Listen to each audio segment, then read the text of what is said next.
Cool cats, cool dudes, and go fuck yourself, Sheffield United. Welcome to We All Love Leeds, the show where we discuss our love of Leeds. How you doing, Mr. Ben? Well, I was all right until you didn't tell me we was doing the side-on thing. I'm buzzing there. How are you? Would you be surprised to discover that I never actually think about the intro until I press the button, and then I'm just like, fuck, what am I going to say following it? But still, it's the best way, mate. Improv. Did it? I'm actually. What a difference a week makes, may I say? I think the new number should be 9. I was going to do a remake of the 7 with Monica, but put 2 extra fingers on her because it's 9 points that they lost this week. That's true. They did. They very much did. I was going to say those to people in the chat. Bremner's Ghost, Jimmy, with Wacky Weekend. Fucking loved it. Smiley emoji. And Anders, hello Anders, with 7, not 1921. Jimmy then gets out some Leeds maths with 1 + 9 - 2 - 1 = 7. It does. It does. Jimmy, you've passed your maths exam. Well done, my friend. Yeah. And the man that makes most of this possible, Director John. How you doing, sir? I think he's pushing the bar, calling them gents. Yeah. And how are you, John? How is everybody in the chat? Hope you're all well. Thanks for joining us again. Speaking of John Garside is in here with Evening All MOT. Awesome. I up John too. And I up Jimmy Meat. Late again. It's almost as if I waited for John to complain about us being late to then press start. Where was he, John? I was waiting for John to join us. He didn't. He's absent. Didn't turn up. Absent. Seems chat way, John. So means that way. Apologies. I missed the stoop last night. Early kickoffs kill me. And not if you follow the New York Rangers. They got beat last night, but do you know what it was? It was quite an enjoyable game until it went empty net for the Rangers, and then just ruins the scoreline, doesn't it? That shit. I don't know why they do that shit. It's strange. But I do. There was times where I thought Leeds should take that tactic of just going empty net and putting an extra player out. It would have probably been better for us. Jimmy wants to start with the memes, but I'm flexible enough to. But I think it's up to you, mate. Do you want? Shall we fuck it about or what? I mean, if you're happy to, you know what? We're here to entertain, so let's entertain. It's a reverse. I don't even know what you'd call it at this point. A reverse roast. Leeds love all we. So it's the show in reverse. Yeah. We Leeds. Yeah. I've already forgot it. So it's written right anyway, there. It's only the name of the show, I suppose.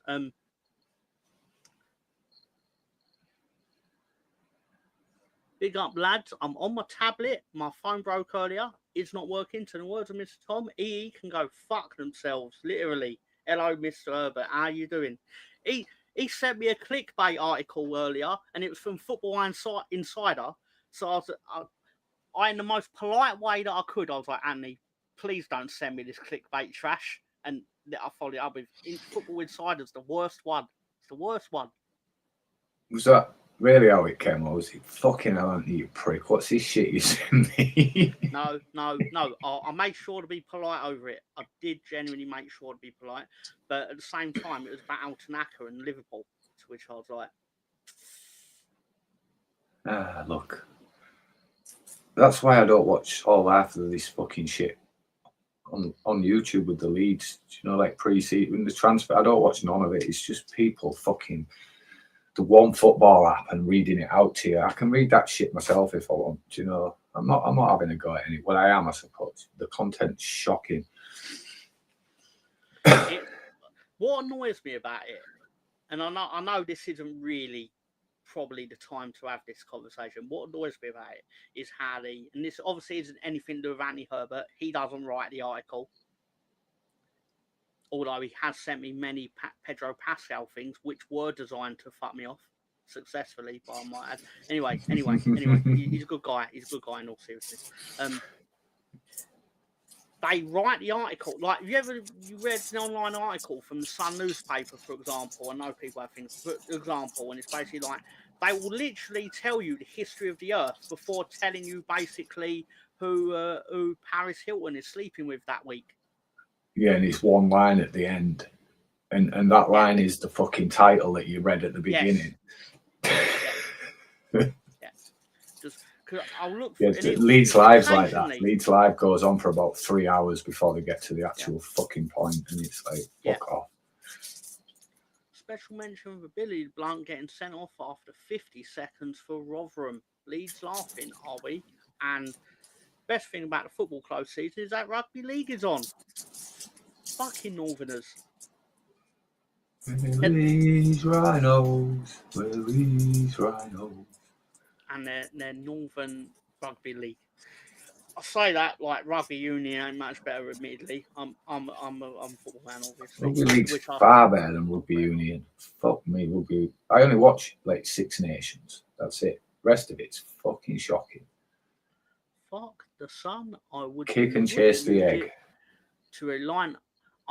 It's almost as if I knew to preface that because most of the viewership here is Northern, and I knew that at least one of you would be like, "Why'd you use the sun in your story?" Who's our most Northern? It's got to be either Anders or Sam.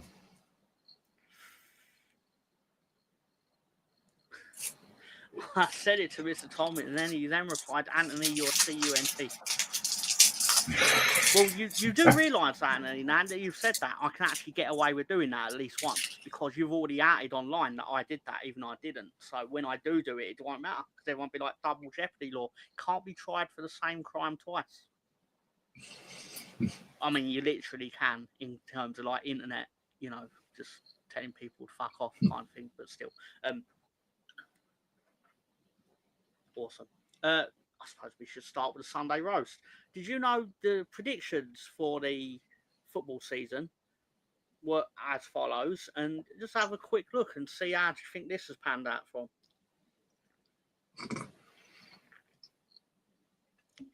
I can't believe we thought Man United would be anywhere near it. That Experts would be on what? Dribbling diarrhea. Fuck me, them two drain the shit out of me. How can you employ someone who spits at a little girl? Yeah, but that little girl didn't win a Champions League final, so that's probably why. Right, not just the football, and I mean throughout Sky Sports football, but the Formula One, everything, absolutely fucking everything. Right, they just employ cunts to talk about sport. That's probably their main thing that I actually look for, as you say. They don't give a fuck about the viewers, as they wouldn't put these pricks on. I mean, you find one person, right, that actually likes any of the commentary fucking teams that Sky put out. I actually think their metric for this, and it's literally because everyone complains about them. So it's the logic of basically, if everyone's complaining about you, you're probably doing something unbiased. If everyone thinks you are biased, which we've discovered through doing this show, basically everyone complains about the commentary for either side, variety of teams. Everyone thinks Don Goodman hates their team, for example. Even Ipswich were digging out Don Goodman last year for basically declaring that they weren't going to go up. Even though I don't know whether he did or not, it's irrelevant. But they believed he was biased against them. But everyone believes Don Goodman's biased against them, which is why Don Goodman's in a job. Because if Ipswich fans were going out on an open top bus going, we got promoted because Don Goodman fought for us all year, Sky'd be like, what the fuck is this? That's not what we pay you for. Got to say, I think Roy Keane a better pundit. and love Roy Keane's roast of Scumchester. Not often I agree with him, but this time, I don't know what he said in all truth. But I sort of agreed, Jimmy, there, but he roasts Man United because he still thinks they're the Man United of the fucking 90s, and he still thinks, it's like when he says this player should never play for Manchester United, he's not good enough. So why is he fucking good enough to play for anyone else then, you fucking entitled prick? Man United are stuck in the 90s, and it's like all the fucking ravers are stuck in the 90s in Manchester as well. They just, honestly, entitled. You think Leeds fans are entitled? They're worse, way worse. That's fair. But just quickly on the note of predictions, I've got one more prediction as part of this roast. Gary Neville, in August of 2019, was quoted as saying Salah will leave within 12 months. I absolutely guarantee it. You can see it, feel it, and smell it. Of course, he'd smell it with that nose, but still. That's going to haunt him. Can you remember my championship predictions from the beginning of the season?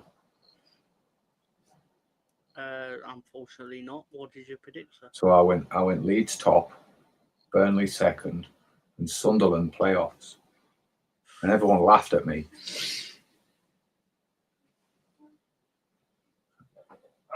And I'll be pissed off if it happens because I didn't put a bet on it. Exactly. Yeah, I see Ender and Fergie, how you know it, mate. It wasn't Savile, it was Gary Neville. And Miss Molina, hi Alison and Ben. How you doing, Miss Molina? Good to see you. Hello. So getting close to the actual football roasting, I think it's fair to say, but an easy way to make money. If TNT Sport made a mute Rio Ferdinand button and charged an extra $5, they would make absolute fucking millions. It just would. It would. I watched that tit, right, do a fucking documentary on being a single parent. And how hard it is. And I'm thinking, you've got a fucking nanny. Do you know what I mean? You're not really a single fucking parent. And then he was going on about his wife. God bless her. You know, I'm not being an absolute cunt here, because I'm not. A wife that he loved, that while she was in hospital being treated for her illness, he's out shagging everything going. So that is a cunt, that man. A cunt. The Deutschland says we were laughing with you, not at you. Sorry, not at you. It's easier to say that now, of course, after the fact. Parenting done right. My son's been getting lippy about how good at FIFA he is. Just batting him 8-1. He's gone upstairs crying. That's how you parent your kids. Nice one, son. Anyway. Oh, Foxes, I'm so proud of you. You snatched a draw. But boss, we're still nailed on for relegation. You snatched a draw.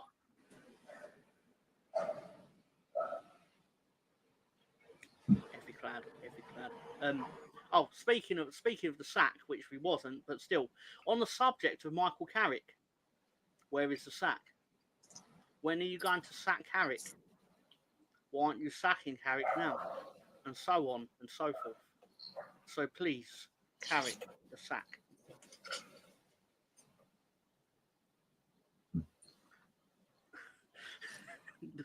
Wife they love wives having foursomes with his English teammates. Ben, I did that bet you just said at the start of the season. If it win, I'd give you a $5. Did you Happy day, mate. Cheers. No, we were laughing. I'll put that $5 on next year's prediction. Director John's turning heel. He's become heel Director John. He turned heel on you immediately in like record timing. It was like a minute. It was like a minute for that to change. No, Everton. Nottingham Forest are trying to get in the Champions League. I don't care. Everton don't care about Nottingham Forest aspirations in football. I did laugh. Look, I know everyone's sick of City, but I hope City catch them because they're cheats as well, Forest. Yeah, and Man City, although Man City did cheat the league, they didn't cheat Leeds United specifically. So no, and Man City haven't been found guilty of anything yet, so technically they're only alleged cheats. Well, until they can make up a reason to actually not punish him. So, Arsenal had a good result last midweek, let's just say. But they did have the small matter of a league game yesterday, and this is the average Arsenal fan on the morning of that game. Premier League, I don't care about that anymore. Because they're going to win the Champions League, you see. They're the funniest fans, aren't they? I've got more on them. Don't you worry. That is literally tip of the iceberg. Everton's recovery under Moyes shows that Dyche should never get a job in the Premier League again. Almost certainly. Russ Morgan did send me this, where he basically went the league table in League One in France, basically saying that Nice, Lille, Brest. Nice little breast. Yeah. However, you had to Simpson it up a bit. So let's see Jester J. Lampwick, the original creator of Itchy and Scratchy within the Simpsons universe. What does he make of it? It looks like he's just been offered a bit of liver and onions, which he loved. So he really approves of the Football League in France. Speaking of Leicester, we won the Premier League back in 2016.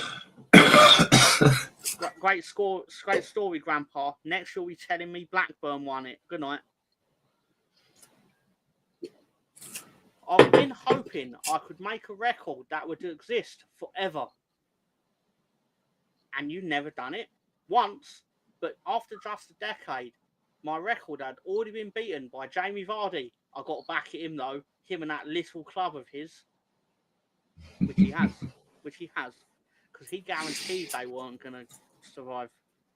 And he sent them into the waiting arms of the EFL. But obviously, that hasn't been confirmed yet. But matter of time. Oh. You know it's Thursday when these guys are racking up goal contributions. Jadon Sancho, of course. You only see him on a Thursday, mate. Only on a Thursday. Wonder how long Big Anjad's left. Just pick a number. Pick a number a day. How many days are left until the Premier League season ends? Because that's probably how many.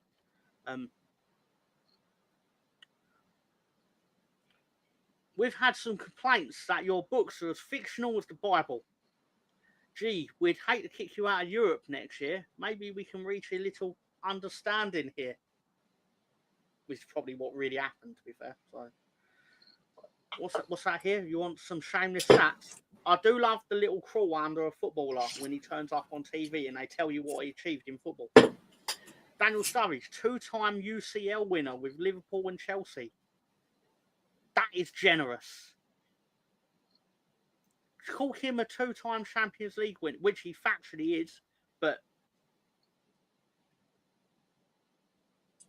that would be like naming me as like the NBA winner of the Boston Celtics. It's like sticking Scott Carson there doing it. Same thing for him, isn't it? Exactly. Two of your bitches I'll watch. REN is speaking of Chelsea, this monstrosity cost £1 billion.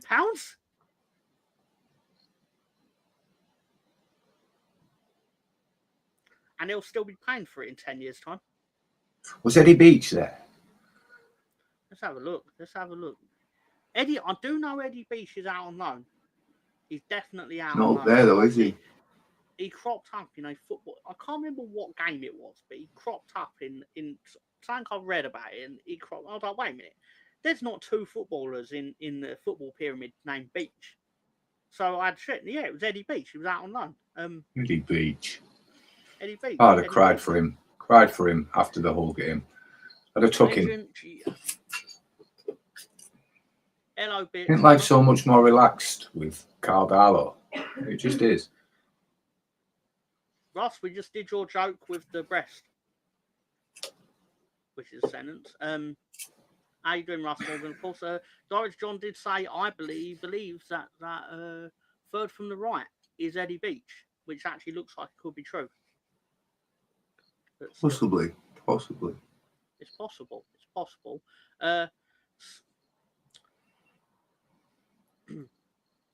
Liverpool giving Mo Salah $400,000 a week and a 4-year deal to a 32-year-old on the decline is hilarious. People will say he's not on the decline. He's not on the decline. He's still better than any player in his fucking team. That's fair. That is fair. But I've now got one of the average Arsenal fan, which I'm exaggerating. I don't believe any of them are actually doing this. Dad, when are Liverpool going to bottle it? I don't know. But speaking of Liverpool, would any of you eat here at Suarez's Tasty Bites? That's legendary. Hello, Gary. Yeah. And John has confirmed it is Eddie Beach. And a 2-year deal. I'm not fact checking all this shit. I've got too much shit to do rather than fact check my nonsense. When you pay 80 million for Harry Maguire, you have no grounds to comment on any contract for any player at any club. Yeah, we still do it. Congratulations to Birmingham. Because Mr. NFL GOAT Brady, Birmingham City have won the league, sir. Well, this calls for a celebration. Celebrate good times. Come on. I will. But speaking of celebrating good times, let's say congratulations to Peterborough that in the match immediately after Birmingham were confirmed as champions of League One, went and lost to Peterborough in the EFL Trophy final, which for American viewership is basically it's a tournament between League One and League Two. Yeah, it's a bit like the equivalent of the World Series, where it's just one particular group of teams like North America playing against each other. Come on, Solomon, the King Solomon, the coal miner. Awesome. So I'm going to leave this up, and I'm just going to read it out, and you obviously goalkeeper. You without even me saying anything, you know who this is aimed at. I've seen keepers suck before, but he is the suckiest suck that ever sucked. Yeah, is it Anana? Here we have the actual transfer for Anana, which is basically you hand someone a laptop and they hand you a bag of spaghetti. That is the transfer for, and you're quite right, because Anana got benched. So the real question is, Amarim, you're on the bench. What? Why? Oh yes, all that crap goalkeeping that I did. I did kind of wonder if anyone would say Melier, but still. Oh wait a minute, but this is how the actual Manchester United match today went. Or actually, it's a Thursday, of course. What led to him being finally benched? Oh no! To which then his replacement, Bayindir, was like, oh! And then Tom Heaton was left to, I guess it's up to me now, probably. Oh, how the mighty have fallen. This is an actual visual representation of what Newcastle United did to them today. Peterborough scored a cracking free kick. Not seen the second goal yet, though. And Solomon, so, sure. Simple Jack scored for them today, didn't he? Ghana, Chopple. He did. But Grandpa Simpson knew that Man United weren't going to win. Because of course he did. But I've got an interesting statistic for all you stat nerds out there. Did you know that Ederson has more goal contributions this season than Rasmus Højlund? Despite the fact he's played less games for him and he's the goalkeeper.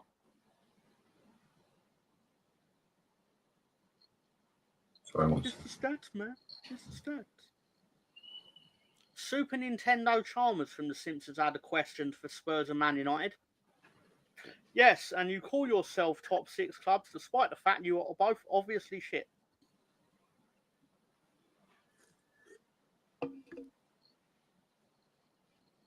Oh, wait a minute, that introduces Spurs to this, doesn't it? Oh, how could I have foreseen that? It's almost as if I planned it. Smithers, we're 1-0 down. What, already? Yes. But I have a more visual representation of Wolves versus Spurs in just an image. This is how it went. Wolves fans today, though, Ben, were basically going, "Hey, everybody, Kuna's back," which they were like, "Yeah, whatever," because I know they don't like him much this week. But still, and Ben, our very own Ben, sent this in, which we do appreciate. Of course, basically went big self-proclaimed big club since 2019, and they are currently what 15th. Big six, yes. But obviously, in fairness to Ben, he did make this before they played today. In fairness, hence why that particular table is out of date. But if anything, they never won. So if anything, it can only get worse for them. So thank you, Ben, for providing that. But I was saying before about, they put the little caption underneath. What do you think they put under for Louis Zaha? Louis Zaha scored in Tottenham's 5-2 defeat with Arsenal in February 2020. This motherfucker's won the Premier League. What the fuck? I almost sit there, like, I'm not going to pretend that I watch everything on Sky Sports, because I don't. It'd be a lie. But I like when they bring up someone, because I just want to see what little caption they give them. Because you for the get women some ones. gems. Won 3. It's the women ones. Won three league titles with Liverpool. No, you didn't. It's not the same thing. Spurs lost again, did they? Big Ange's not coming back from this one. He might. Nah, he's not. I was kind of wondering if that would actually have been made correct by Showtime, but it wasn't. He's still there. He's still the manager there. He's still the man. We're back with Super Nintendo Chalmers, though, where basically he's gone, which Spurs and Man United have both said to him, I'm sorry. Did you just call me a liar? To which he went, no, I said you were both shit. Oh, that's much worse. Which then, the final one for these two teams, crying in the corner, huh? Mind if I join you? It's just a joke. It's just a joke. How you doing, Rosie? It's good to see you. Good to see you. And, I'm just checking the Masters scores. No, sorry. How's it going? Right, I think McIlroy's still on top. 1 second. Where's that say leaderboard? Yeah. For anyone who's coming in late, or I say late, that's really not the right word. 3 shots clear through 8. For anyone who's coming late, Jimmy come up with an idea. Why can't we do the meme section first, and then do the football? So which we actually thought, yeah, you know what? Fuck it. Why not?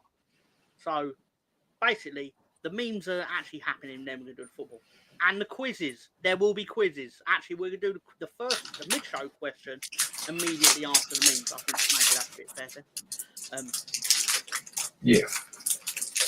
But obviously, Arsenal had a very important football match on Tuesday night. And I'm basically going to describe what Liverpool thought of that match in a few memes. I'm sure hopefully you'll indulge me. Golf Sport and Ice Walk. Golf is shite as well. Hi, Rosie. Hi, Miss Melina. She didn't say hi, but she did the love heart emojis. But still, I'm not an emoji reader, but still, anyway. UEFA made a point of saying to Arsenal and Real Madrid, we love you both. We want to see a fair game that will keep people interested in the competition with no injuries. I repeat, no injuries. Liverpool see it. Get wind of this. This Tuesday, Arsenal is playing Real Madrid. Our Premier League rivals versus our European nemesis. You're in direct competition. I want to see you both fighting. I want to see you both fighting and completely exhausted until you both drop form from the remainder of the season. I'm sure his hair's dead, really. Anyway, that's a bit too far. Fight.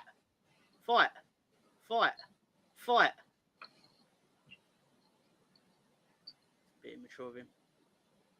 But yeah, that's what I imagine all the Liverpool fans were thinking in that moment, or weren't. Chris, was that remotely what you were thinking? Everyone's having a great time with all this Leeds nonsense. Anyway,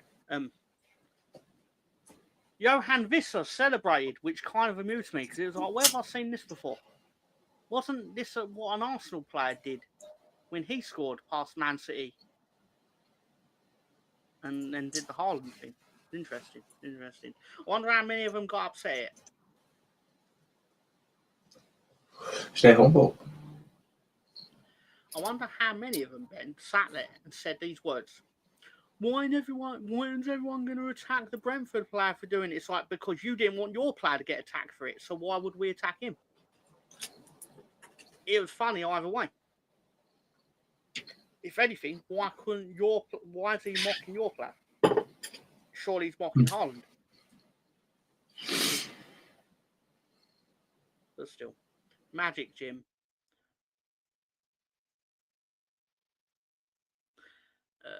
Dr. John with Hello Queen Rosie and What's the difference a week makes? And Chris Nix with I was celebrating winning my bet. But yeah, if there's a way for both teams to lose, that would have been nice. How are you beside New York Rangers result? Chris, you good. Hi Chris, you good. Hey Chris, you good. Try and read it accurately. Speaking of Real Madrid, Real Madrid staff have been banned from serving or cooking rice in the canteen to help the squad move on from their traumatic UCL loss to Arsenal. But Arsenal fans may have been chanting. I mean, I weren't there, so I don't know. But it's Declan Rice is one of our own. No, he isn't. And this will prove it. He's not one of your own. Not one of your own at all. And saying he is massively pretentious. Oh, there's no joke. It's just massively pretentious for any Arsenal. And you'll be find very, very, very, very hard to keep him if Real Madrid come knocking for him. He won't be one of your own then. I'm Will Rosie. How are you? All good, thanks, Chris. Where are we at next? Oh, Arsenal fans are really loving the match. Obviously, Tottenham and Real Madrid fans less confused.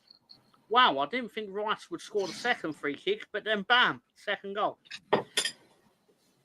One of my favourite sites was basically this TV is so far away from the man saying Declan Rice, what a goal. I imagine it took him 5 minutes to see it go in.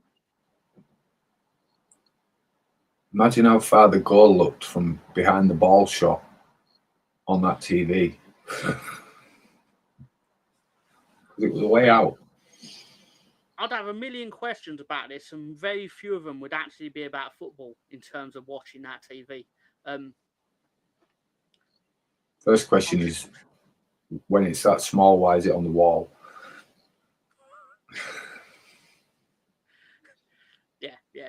Yeah. We'll start. That's actually the most PG-4 I have around that. So yeah, we'll go with that. Yeah.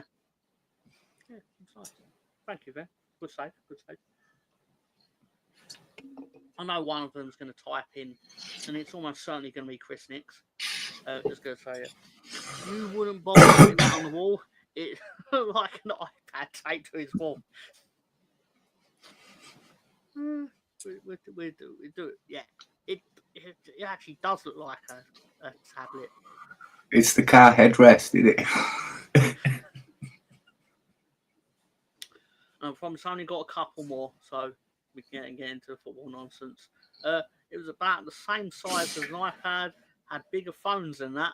Great minds. I like how the wire was coming out of it.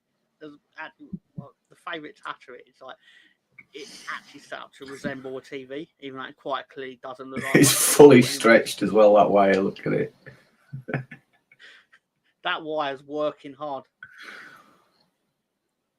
Plus, there's a box in the corner. It's like, fucking hell, what's that? Sorry, I'm getting too much detail on such a boring photo. Anyway. Rice cooks better when the lid is on. Just saying. That's actually quite good, AFC Monty. Actually good work. And I presume that bodes well for the Bernabeu or whatever wherever they're going to Wednesday.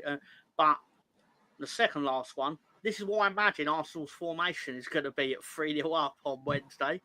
And before you think I'm roasting you doing this, this is what you should line up as. You absolutely should do this. I don't know. I think that's a risky thing to go there. And if anyone's capable of overcoming that lead, it's them at home. That's why I think, because if they do, and then you go, why didn't we do this? I think you go try and nick a goal, and then shut that shop. But if you concede first, then maybe go into your tactic as well. I believe PSG thought the same thing. Like, if we score at the Nou Camp, we will still go through. And it's like, but you did, but you didn't. Because then Barcelona basically were like, yeah, ref, is there any chance we can trigger like our get out of jail free card penalty for like a second time? If I were Arsenal right now, I'd be terrified. Is that the box for the TV? Maybe the guy's just absolutely humongous. It looks like the screen on the back of a plane seat. It does. Rice cooks best at a low simmer and constantly stirred. Chef Jimmy here, everyone. Chef Bremner's Ghost. Evening. Hello, Scooby. How you doing? Nice and fluffy. That's quite a thing to come into. Just me randomly sitting going, nice and fluffy. Whatever. Hey, buddy. Hope you're well. Scoobs. So I just keep doing this until someone else comments. Scoobs.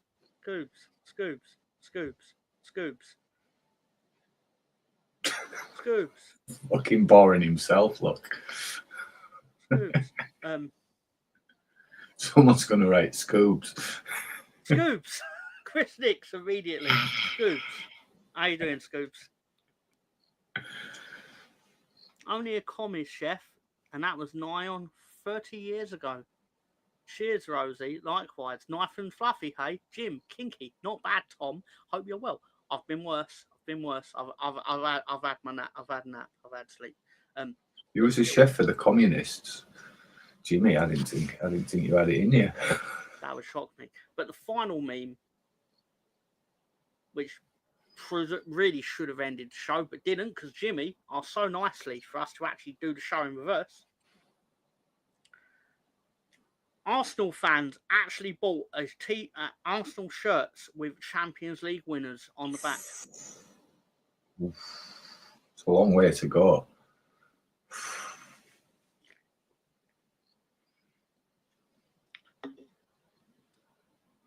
I'm not trying to block Arsenal by doing this, but I think it's very fair to basically go, they are caught in disaster. Because you beat Real Madrid, you're still not necessarily going to win it. I mean, you should, because obviously you've got rid of the team that presumably you have to beat to win it. But I remember reading way back when we won the league in '92. Just before we'd won it, it was in the paper. Some dickhead Man United fan had got the title tattooed on him, and they didn't win it. They won it the year after, but the trophy had changed. Yeah, so it's still out of date. Yeah, could be worse. They could be wearing body paint. Better than that than a tattoo. I suppose. Yeah, no, it's fair. But at the same time, you've known me enough. No, as soon as I clapped eyes on that, it was coming. It was being put on StreamYard. Of course it was. Okay. Of course it was. So with all that done, that's the means for the show. And I was about to say have a good night, but we've actually got a football match to discuss, believe it or not. Right, everyone. Got two. You know what, Ben? You're absolutely right. Because let's pretend the show's literally just started. Let's pretend. But better than that, pretending the show's just started, I actually think we should just do the mid-show question of the week.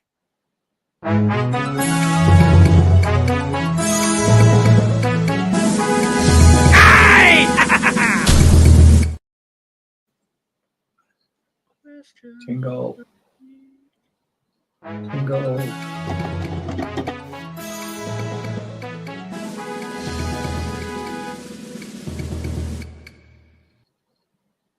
Now, a really important thing to be said as part of this is basically this is mid-show, so you know there's going to be an actual question of the week. So keep that in mind when you actually have a look at this. Liverpool beat Real Madrid 2-0 this season. A lot of teams apparently have lost in the Champions League this season, based on the fact there's now a league stage, I imagine. Now let's get serious. Whoop, whoop. 7 out of 9. Sounds like a Star Trek week. Ooh, came at the right time. Hello, everyone. It's Sam Greenwood. It's Sam Greenwood. Now there's Sam. And you timed that well, you big wallpaper. Oh, no, you call him Walloper or wallpaper? Sorry, I've misread that. Probably how it sounded. So the question of the week, mid-show question of the week, is obviously who are these lucky individuals that have played for Leeds United and Preston North End? And your time starts. I haven't set a timer. Now. Sam Greenwood. Correct. Yay.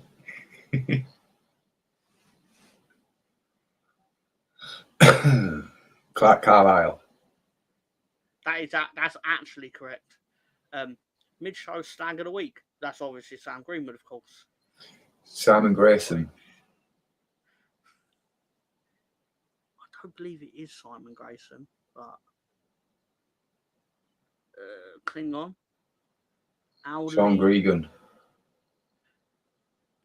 Sean Gregan is correct. I do remember putting that. Barry I Bannon knew is I'd get not there on there anyway. because Barry Bannon has played for Leeds, but I don't believe he played for Preston. Andy Gray is correct. That's actually correct. Dick Hares. Peter Haddock. Peter Haddock at left back. Let me check. Let me check my sheet.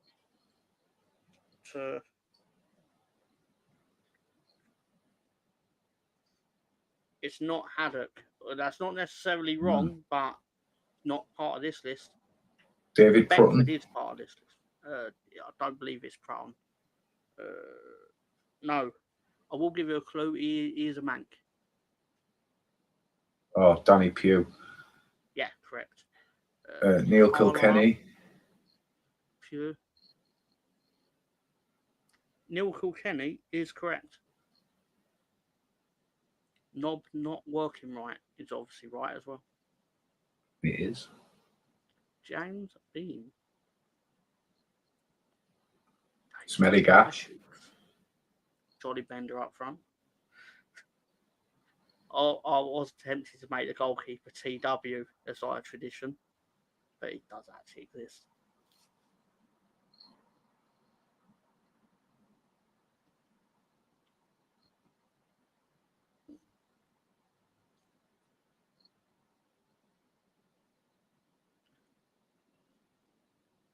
We've had a few players with that initial PH. There's Pablo as well.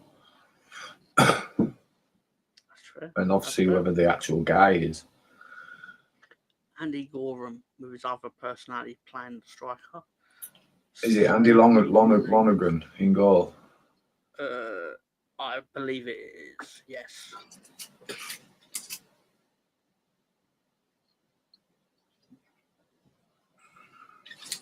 Andy Gray. Yep. To be fair, I believe I know John Garside said that, but it was said about a minute. Oh, sorry, I didn't. To be fair, no, it's fine. I'm not doing a disservice. No. Points go. Where they go? Scooby did get it 2 minutes ago. To be fair to him, Charlie Sheen with a C, and Barry Biggins. So what are we actually missing correctly? BB. You won't get BB. You'd have to Google it to get. You'd have to Google it to get BB. I'll just tell you that now. Basil Volley is correct. Basil Brush. Fuck it, we'll say that. Yeah. So PH and that's it. I think. Oh no, KN. We've got KN. Kevin. Yeah, no, we haven't got PHBB, KN, and yeah, you've got all the strikers. To be fair, so KN. I'll give you a clue. Luton. Kyle Norton. Nope. No. Kevin Nolan. I don't know. Luton.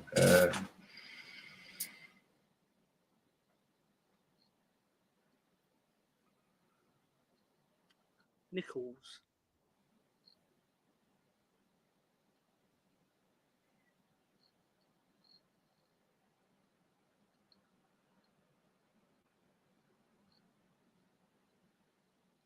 There's a clue on PH, if you can.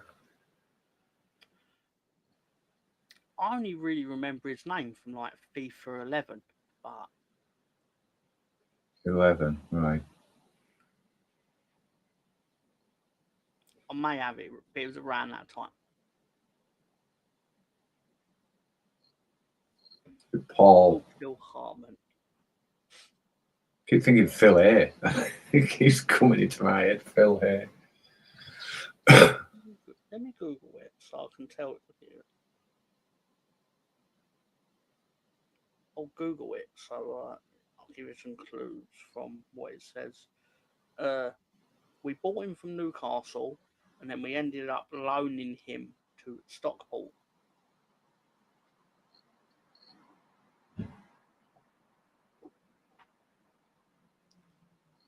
It's not Howell, is it?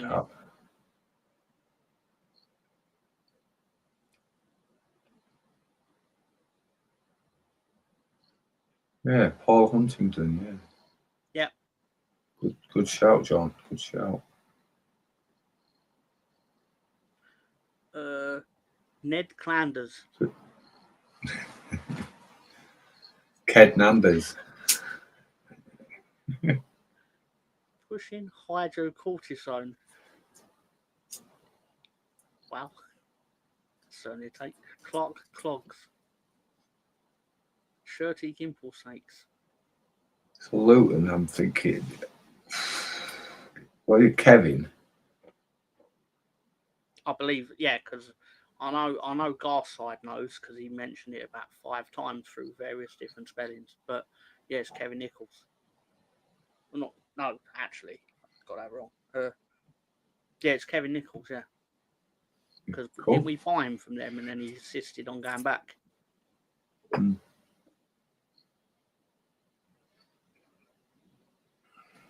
That's it. Is it done? Yeah.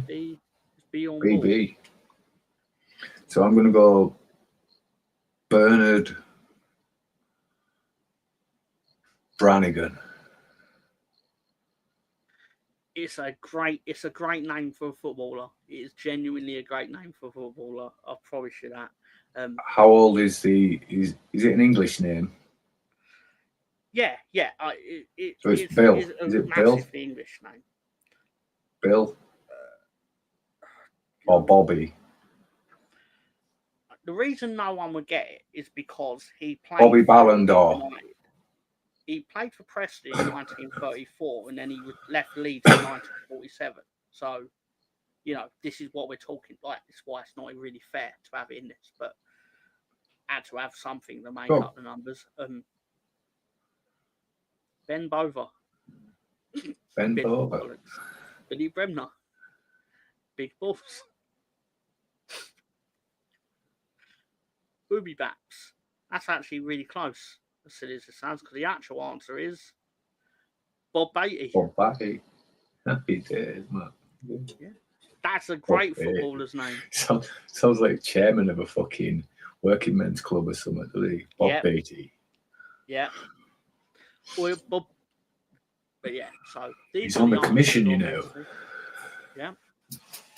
Bernard Baggy Balls. Done quite well with that. He's done quite well with that. This was very loosely a test to see you would Google it. I'm petty like that. I knew if I see the name Bob Beatty, it's like, there's no way you fucking know this.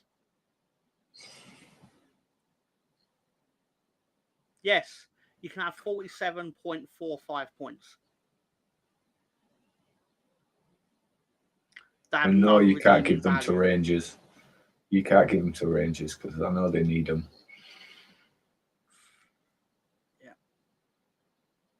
Yeah. I can quite imagine that. Go on. Right. No, I was going to say, Ben, I just want your thoughts on it.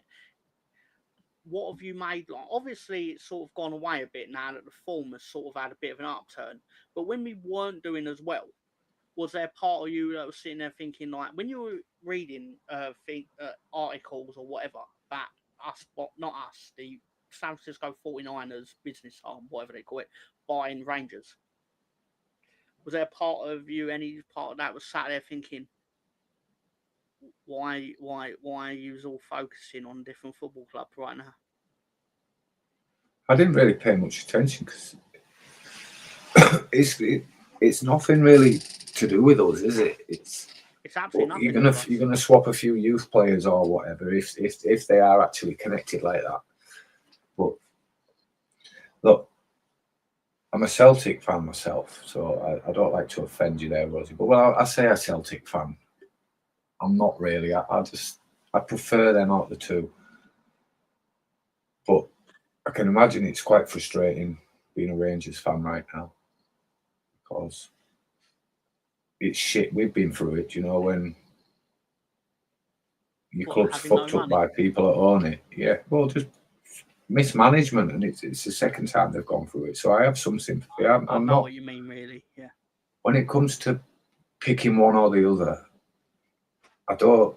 Most people will pick one and then hate the other. I don't really have that, even though it is Celtic Rangers. I don't have that animosity to them. I like the fact, you know, Gary McAllister. We got him. He's a link with them. Kemar Roof. I wished him well when he went there. Do you know? And their captain's a Leeds fan, so fair play to it. What, Taverner? Yeah. Tavernier, by the way. Right? Am I the only one who remembers, right, that when in EastEnders, Clyde Tavernier, right, and when it was actually pronounced the French African way it's supposed to be pronounced, it's not Tavernier, it's Tavernier.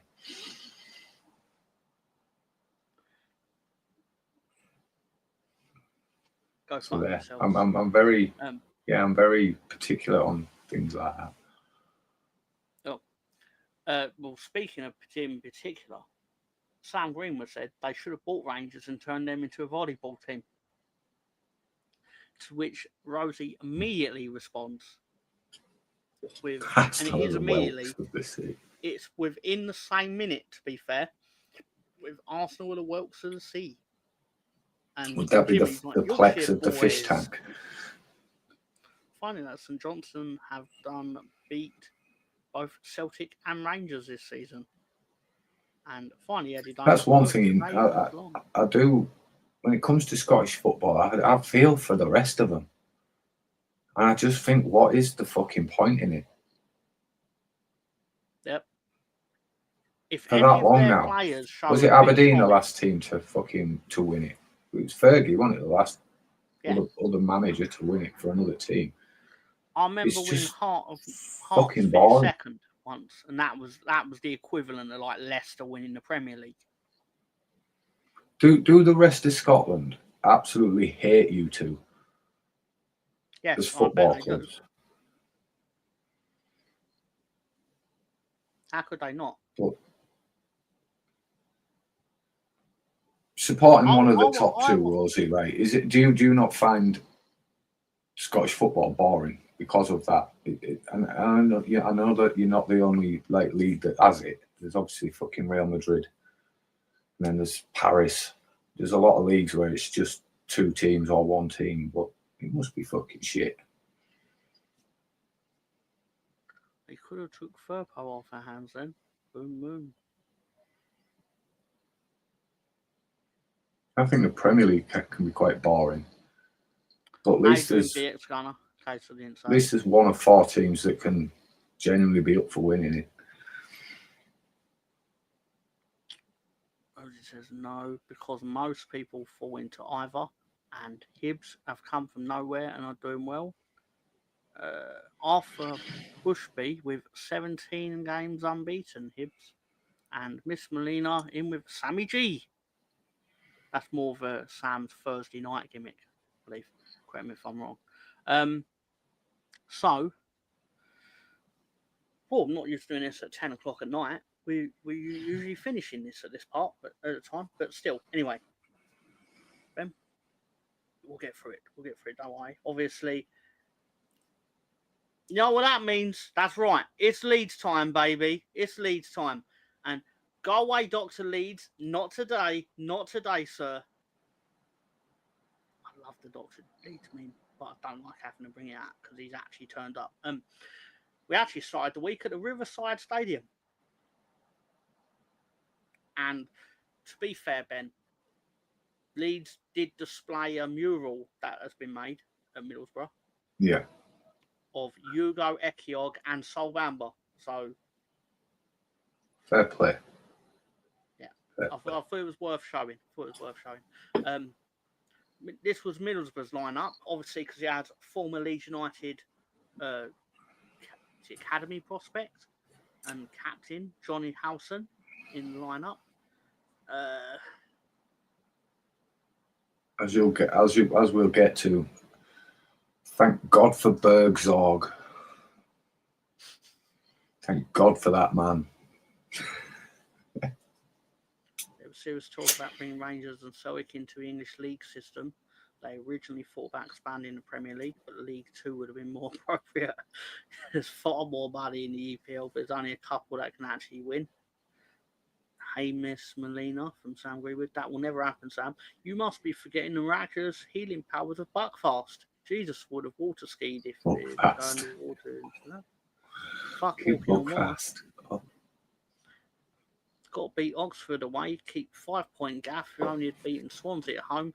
The thing with that causality that you mentioned, Mr. Bushby, if we'd have beat Swansea and got the 2 points, there's nothing that says that Sheffield necessarily lose the 3 games this week. They could have then won these 3 games and we'd be even more fucked. Look, I'm happy with the point there because it makes it a 7-point week. Well, the Swansea game would have actually been before the Luton game. So, sorry, the Luton game made it a 7-point week. So my bad. Yeah, no, it's fair enough. But I suppose what I'm thinking of is basically there's actually no guarantee that because if we'd have won that game, they'd have lost the 3 games. There's no correlation that definitely happens. So, there's different pressures, different. Look, yeah, football's fucked up, innit? Let's be honest. Would we have necessarily got, and you're going to think I'm doing the goalkeeper dirty, but without that Swansea game being a draw, is Cardolo the goalkeeper for the last week? Like, there's loads of like ifs and whats, and the fact of course, there's a lot of variables. Yeah, actually happened. Yeah. I take it exactly how it's gone. Yeah, not to dig anyone out. End of the day, we're sat in the top of the league, in the top 2, 5 points clear, with 12 to play for. So, 11 likes, you know what to do, people. You do know what to do, people. Not that I'd ever say that. A Scottish team won the Copa del Rey. It was Motherwell, and my mum is fine, thanks. Because in the I believe it was the 1927 Copa del Rey. It was like a Scotland. I believe it was Motherwell and Bandi United went on tour of Spain, and they held a tournament. I believe that's what happened. Correct me if I'm wrong, Chris, but it's something like that.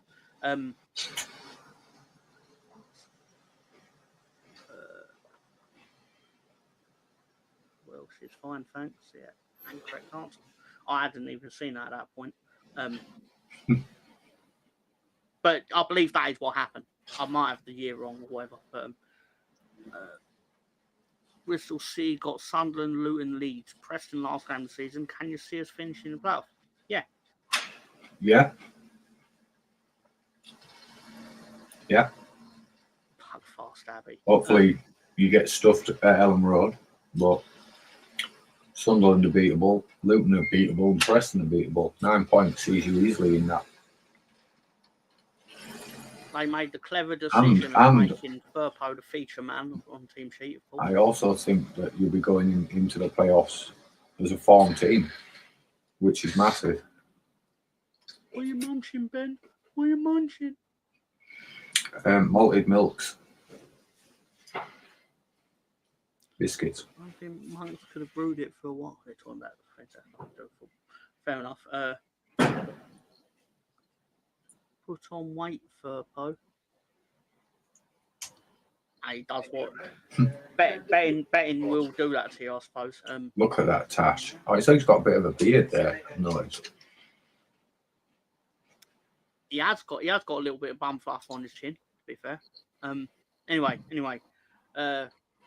This was the lineup from Middlesbrough perspective. Again, thank God they had that lineup.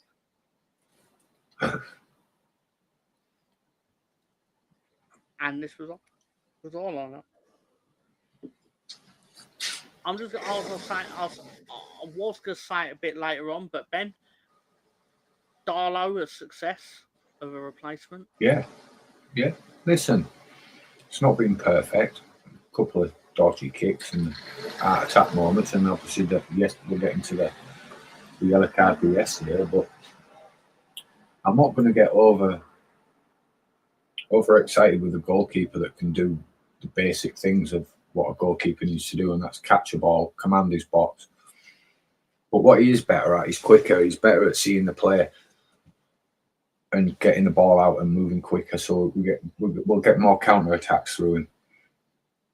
And he can throw the ball. So yeah, I could be wrong, but from my perspective, seeing it feels like even if he gets a decision wrong, it doesn't feel like he's hesitated in the situation. Like even like as you said, was about you alluded to when he like come out and punched the ball, he still punched the ball. There was every chance that Melier basically hits him on the top of the hand and then fucking drops to one of their players or whatever. But I'm going to be generous for Melier here, but I'm 60% more relaxed straight away in a game before it kicks off, because I ain't got that doubt in the back of the mind that it's going to cost us at any given point. It doesn't matter how much you can control the ball when you've got Melier in goal, and I don't have that fear with Darlow. He's not made of glass, and he can do the basics right. Yeah, I agree with that, Scoobs. And like that shot yesterday, for example, that would have gone in. It was great save. Great save. I would have gone straight in the back of the net, and he'd have been stood rooted to the spot like a fucking idiot. Like, oh, what's that? Has just gone past me. It's going to end up, regardless of what happens, whether we go up or not, regardless, it's still going to be people sitting there all summer going, we'd have been promoted 10 games ago if we'd have made that change. Look, I'm not about hindsight and shit. What's happened. We all know that. We all know that we would definitely have had more points at this point, but you don't know what points Darlow would have cost. Because let's be honest, up until this run, he didn't fill anybody with like, oh, he needs to start. You know, with the cup performances he played in. Let's be honest, but I put that down to being cold, and I feel playing for Wales has benefited him. Yeah, that's fair. But what's even more fair is we actually get on with the slideshow and basically go, hey, everyone, underway. Come on, Leeds, blah, blah, blah. Oh, Leeds scored in the first minute of the game. Or second minute of the game. How many goals we scored in the first 10 minutes? It's quite a few. About 7, I think. Which is a lot. It really is. Anyway, the actual real thing is that past the half-hour mark, end-to-end game, whatever, Middlesbrough had a goal disallowed for offside, and it was offside. That's not me being biased. Like even eyesight would tell you it was offside. And the linesman did his job. Fine. Yeah, he caught it. Then where it got a little bit comical, Tanaka has the ball in the net. Sam Greenwood, your man Tanaka, had the ball in the net. It is ruled offside, and Leeds Twitter declared the replay show is miles onside. Tanaka was declared offside despite 2 players playing him onside. And I know the thing here will be, why are you putting this up, Tom? Why are you showing this? Because you went on to win the game. But I'd already took the photos. So, fuck it. You're seeing them anyway. No. We should have been sat relaxed, but we was having heart attacks in the last 10 minutes. Do you know? I agree. But I wanted to show that specifics. People go, oh, you're exaggerating, or they, like, you know, he might be a 50-50. No, 2 players, not just 1 player is playing him, 2 players playing him on side. The more egregious one is obviously his half time. Oh, there's more egregious ones because this happened again.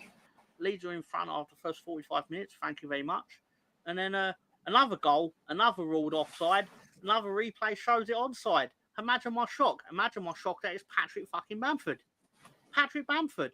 Here, obviously onside.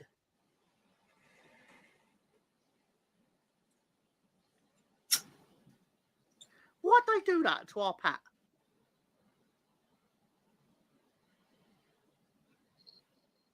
His hand is He deserved that, though.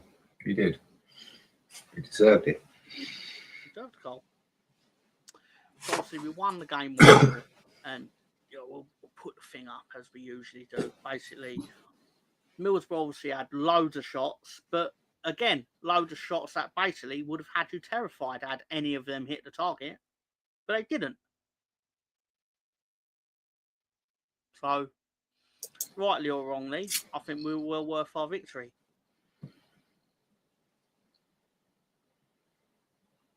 But, however you want to slice it. But what I will say, even Neil Warnock came out and said, in the Premier League, the big teams get all the decisions. Leeds are the biggest team in the Championship, but all the decisions go against them. It's bizarre. And he has no love for Leeds United. No.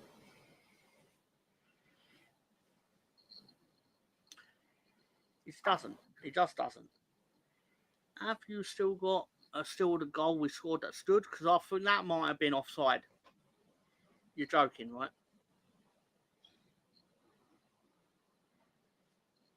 Do you want me to phone the EFL and get them to cut it off?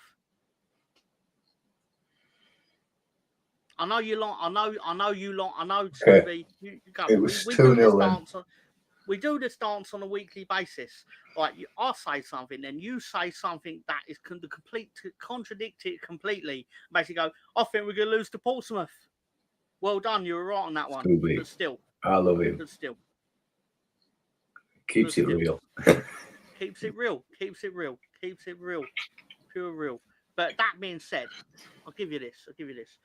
In the second minute of the game, get ready, everybody. He's about to do something stupid. Well, I'm sorry to disappoint you, gentlemen, because I'm going to win. And he did.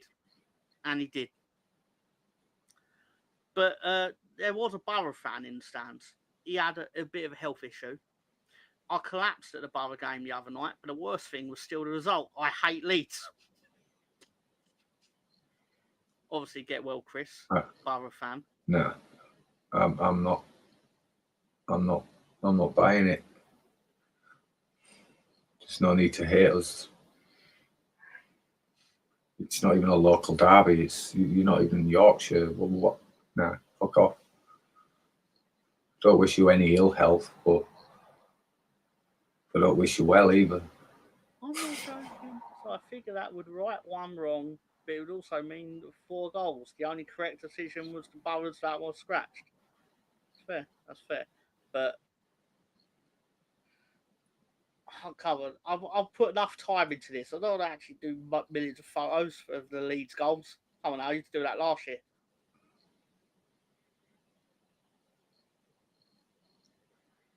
Millwall looks like the result of Arnold Schwarzenegger fucking a potato.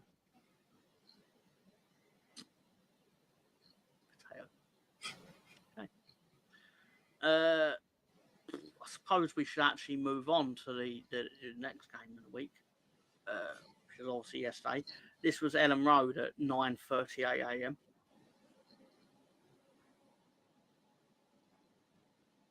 Pointing at Jack Charlton stand. I thought it was really brave of them to put his photo up. It was like, I hope you swept the floor before he did that. But still. Oh, this was our lineup, Ben. What do you make of that? I'd have put Keynes wrong, on the bench. I'm just saying. Yeah, I'd have had Keynes on as our sub-goalkeeper. Keynes is the sub-goalkeeper. Yeah. I still can't believe my phone is broken. I hate Leeds. Thank you. Borough is Yorkshire. Historically, Yorkshire goes from Trent to Tees. Oh, Jimmy. It's not anymore. They can fuck off. It's a smoggy little shithole. That is the Preston lineup for anyone who cares. I don't know, no one cares, but I just do it anyway. Plus, I do kind of always like to see the player that, because last week the player on the Luton one scored the goal. So I sit there and feel like whoever they choose to be in this fucking photograph is the one I've got to watch out for. But still, the game kicked off and Manor Solomon scored. And I don't need a photo to tell you that it was almost certainly onside.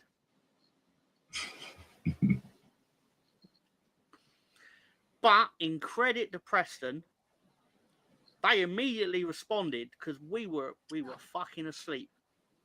And you know what? Unfortunately, that was onside too. That was onside. It was a fantastic goal.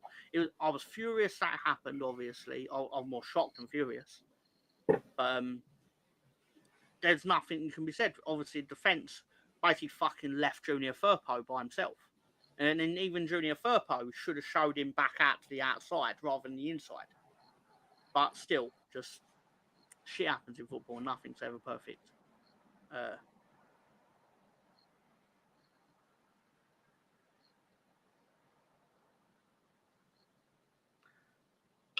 see. Anyway. Oh, and then Jaden Bogle scored again. Not again, obviously. That was nice too. Good cross.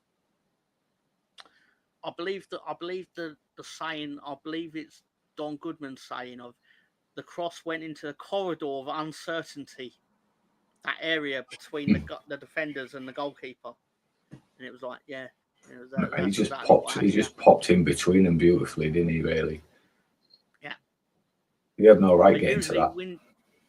Goodman usually says things that I don't really pay attention to, but I was like, no, that is actually what he talks about. Like, okay, fair enough. I dare say, if one of their players had got to it, it would have ended up in the net. It was one of them balls. Yeah, very difficult to defend. He's one of those who scored all season. Really, he's tried enough at all times. No man could do track to run.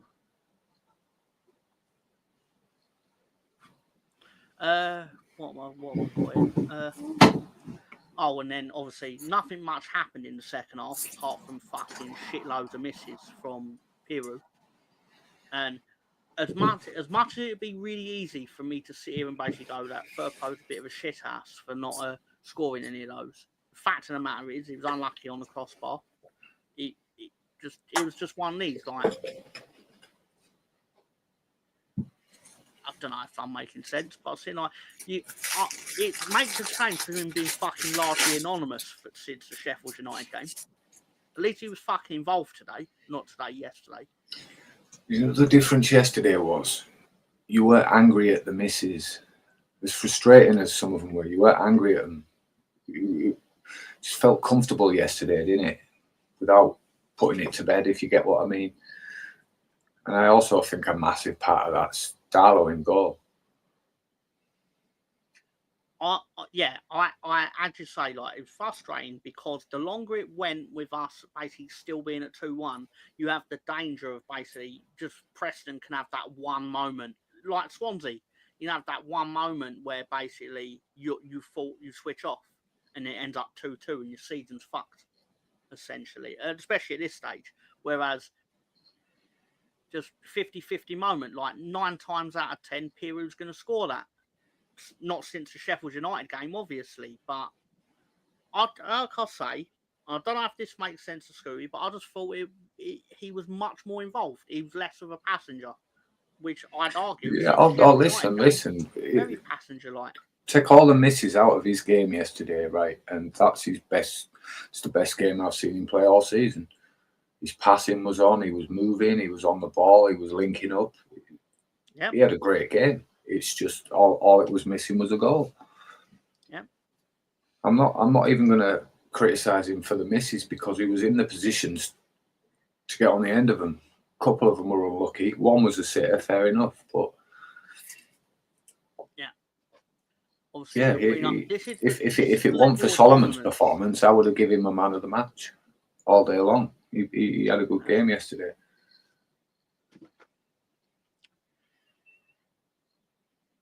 Obviously, I like that John. To be fair to him, has basically it's been a few weeks, admittedly. I've noticed like he's doing the thing where like you add the graphic behind whoever got the most of a stat. So it's like it's quite helpful actually. So don't think I don't notice the things you do, John, even though I am the worst proofreader in the world.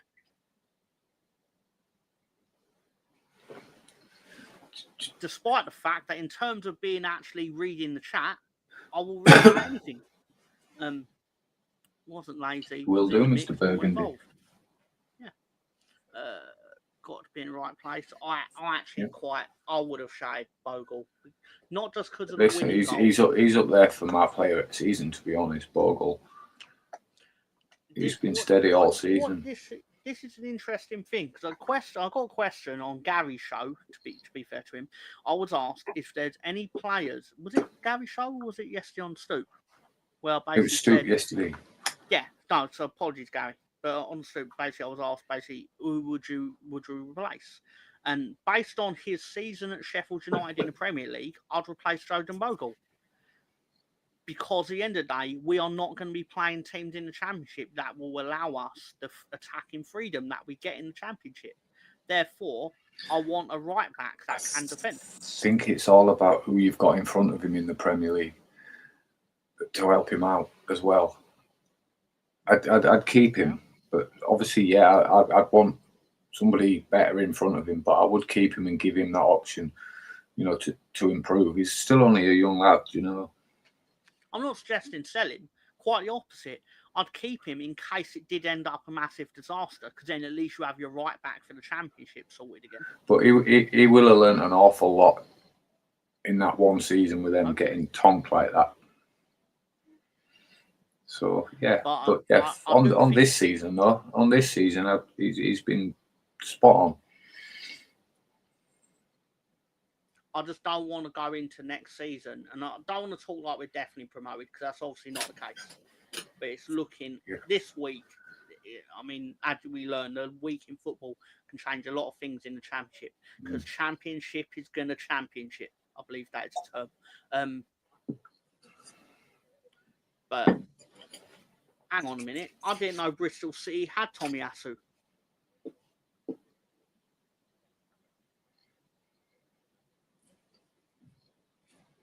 Oh, no. Is it his brother? Two club motherfuckers. Is it his brother? No, I know what you mean. Tomiyasu. Yeah, it must be. Tomiyasu. Is that Tomiyasu. Jimmy's No, I said Tomiyasu. As in my fucking O on my as in the O on my text. Tomiyasu. When I write Tom and it spells Tim. Oh, it's him? Yeah. Yeah. Tomiyasu. Yeah. What's happening with the O on your phone, sir? O on your phone. Now to do with me, Tom. Automatically just changes it to an I. And it just pisses me off. I don't know what I can't. What do you prefer? Can't sort it out. Your haze. And I don't mean to do your voice like that, Peter Scanner, but still. My favourite is old school White Rhino. But out of them three, haze. Like a purple haze. I've had for years. So. Pull that down. So obviously, because of the actual results, the rest of the results, in the Championship. I've actually forgot that tomorrow Hull will play in Coventry because it doesn't affect us remotely. But obviously there is a result on there that will stand out like a sore thumb down at Plymouth, although it's nearer the top, ironically, because of the time they kicked off. It didn't go as well for Chris Wilder, the manager of Sheffield United. But I've got a few of my friends down in the Championship, and I say friends very loosely, but basically we all got banded together and went, glad that wasn't us. Because we've got a new character to introduce. And I do believe Ben basically suggested the name, because I've called him Dr. Sheffield United, and I did admittedly say at the time, that doesn't feel right. To which Ben then suggested I use, I'm going to put it up in 3 seconds. Can you remember what he said? Yes. Hi, everybody. Hi, Dr. Blades. Yeah, I woke up this morning and made it. I'm keeping that. I'll delete all this motherfucking shit at the end of the show, but I'm keeping Dr. Blades just in case. Hope Coventry finished 7th. I love Hayes as well. Bremner, what are you on tonight? And obviously Ben did also send this in of Wilder squaring up to the Plymouth players at full time before having a scrap in the tunnel on his way in. The wheels have truly fallen off. I was upset that I didn't get anything from you about him being a ham sandwich. And when I say disappointed, I was more surprised. I was like, I searched and searched for Sheffield United memes, and there just weren't none. No. Do you know why? Because people hate Leeds United. This whole thing, the football landscape generally, in terms of memeing, people live for April, where we can do Leeds are falling apart memes. But no one anticipated the Sheffield United drop-off, so there's nothing ready to go. But, right or wrongly, and also Leeds United Darko Diaby, I believe that's how it's pronounced, is on loan at Plymouth. So have a guess who Chris Wilder picked a fight with.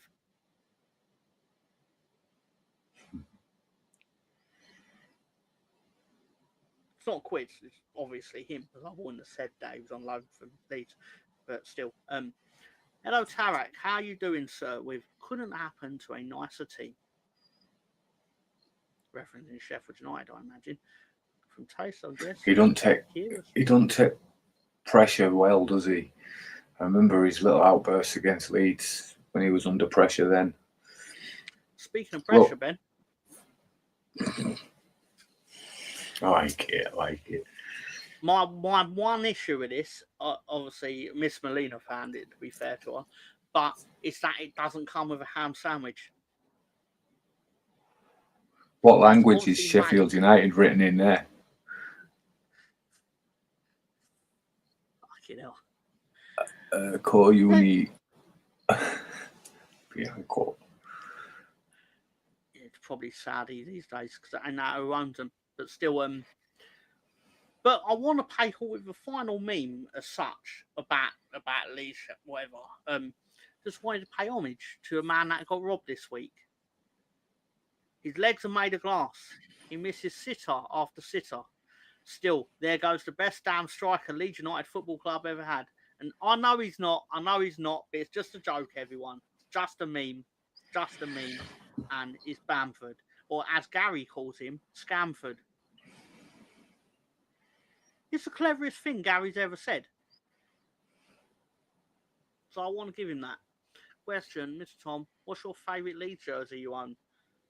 I actually quite like it's obviously getting a bit old ad, but it's the one from the Bielsa season, the first season. I've got the away, the blue one. It's navy blue, but it's got like the yellow and a lighter blue like streaks across it. We won a derby in it, I believe. My favourite one that I own is fucked, but it's the Puma, the blue Packard bell, the light blue with the dark blue stripe, and the Packard bell. But it's fucked. But out of the ones that I wear now, I'd probably say I like last season's home shirt. I do generally tend to favour the away kits because there's only really so much I can say about like a Leeds United home kit where basically it's just, what's your home kit this season? It's a white shirt with different variation of blue on it. But you are right, last season's home shirt was quite nice, to be fair. I really didn't like the one, the second season in the Premier League? When it had like the yellow. Like a yellow. In my mind, it's more of like a lime green, even though I know it's not. I know it's not, but it feels like it is. But at the same time, I just like it didn't feel right. It was very much like I've got that one. It's covered in roof tar. Makes sense. Hello to Mr. Arsenal podcast. Evening all. Been watching this on the big TV. We got big TV privileges, really. Do you know with the white shirts, like you get a grease stain on it or anything, it's fucked in it. So as soon as the white shirt's fucked, it goes in the work drawer. I remember having the Fizzle Hotel's home shirt, which I believe would have been 95, 96. And in about 98, the LUFC. It's a lovely shirt. Yeah. What I really regret about it is I wore that when I first got into a thing called Warhammer, because I'm not into Warhammer. I'm not. I'm like, before people think nerd. I'm a nerd, but not to Warhammer level, because I just wanted to paint figurines. I had no interest in actually learning what the fucking game was. I just enjoyed the painting part of it. But I wore that while actually, basically that shirt got fucked up by paint. Using oil-based paints. Yes. So basically, I couldn't keep it, basically, because it was ruined, but still. I mean, I wouldn't do that now. That had a nice neck as well, didn't it? It had a... It was a great shirt. I'll buy a time machine. You know, the only thing wrong with that shirt... The only thing wrong with that shirt is no. There's many a picture of Thomas Brolin in it. Careful, Anders is it? Anders loves a bit of Brolin, but in all seriousness, if I bought a time machine, if I built a time machine, there's many things people would do, but I would actually go back to like 1998 and basically go, as I'm about to start painting Warman mode, I'd slap myself in the face and then be like, Tom, take that shirt off right now. But the real battle would be, how do I do that without actually making myself look like a sex offender, even though I'm slapping myself? Because 13-year-old Tom isn't going to know that I'm 40-year-old Tom. I'll wear the blue one for you next week, Tara. If you like that shirt. I also like the burgundy one, the one that we beat Man City in. The thing with football shirts, and I'm sure you all know what I'm talking about, a football shirt, success or failure mostly lies in the results within it. Leeds won a lot of games in the charcoal and grey shirt in the promotion season. So you end up winning a lot of games in it, obviously, and you have great memories. That burgundy one. Hernandez. I put it in the tumble dryer and the SBO top all stuck together. So I pulled it apart. It's all gone like black, so it's a bit shagged. That's a sad day. We'd beat Everton in that shirt as well. Rafinha. Just saying. I like I'll wear that next week in the 90s. And all good. Count down the days for Wednesday. Well, 3 of them. Or depending on what you count as a day. Anyway, but still, I can get all. I've got the pink one on today, but it's cold outside, so that's why I've got the shitty thing. What's the trick, Rosie? May I ask? Does it involve vanish? Silly bang. I'll be watching next week. Thank you, Tarek. It's funny you say that, because obviously we will be here next week. Definitely be here next week. But okay, Tar. Get my map with all this. Oh, this is the table, obviously. And we were third last week. This time last week we were third. Not anymore.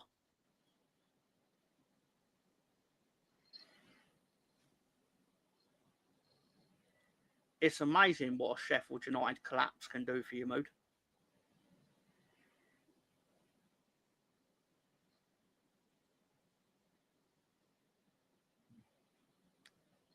there's nothing else I can really say to that. But obviously, still, you know what? We've got other segments that we do here. But firstly, I did get a message from a person. His initials are AH. So, you know, he's actually part of last week's quiz, for argument's sake. Calling him Anthony Herbert, where he did say, Mr. Tom, Leeds United have got a fan from Hollywood. Pedro Pascal, and here is his Leeds shirt.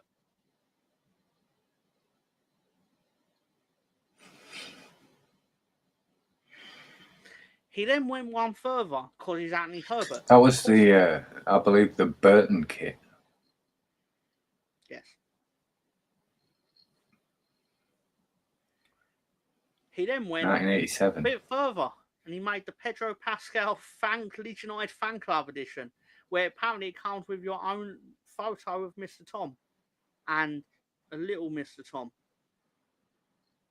if such a thing is possible. I don't know what the camera's supposed to be for, Anthony. But you made it. Did you? I thought Herbert made it. And then you made so many of them. My apologies. Oh, on weird. That actually makes sense. It does look like El Chapo. It really does. Anyway. So, as part of Twat in the Black, and I probably should have done this twice already for both games.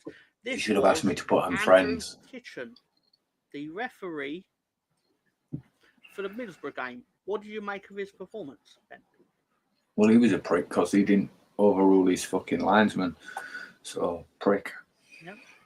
And what do you make of John Busby, the referee from the game with Preston?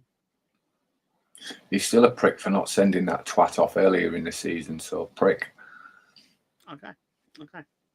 So, that being said, I think we should get into the Wanker of the Week.